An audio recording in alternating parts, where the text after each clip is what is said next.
من فکر کنم یه اشتباه استراتژیکی داره میکنه امریکا. اگر سر مسئله هسته‌ای، یعنی ما هم گفتیم فتوا هست، هم زیر نظر آژانس کار میکنیم و به سمت سلاح نمیریم. اما اگه شما در مسئله هسته‌ای ایران کار اشتباهی بکنید، ایران رو مجبور میکنید برن به سمت این امر، چون باید از خودش دفاع کنه.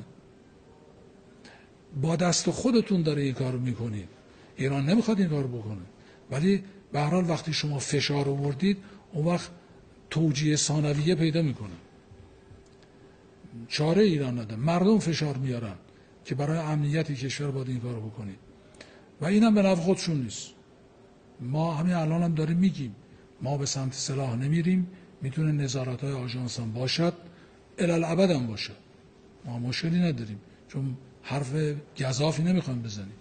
اما اگر وقتی رفتید به سمت بمباران توسط خودتون یا اسرائیل، ایران رو مجبور میکنید که جور دیگه تصمیم بگیرید.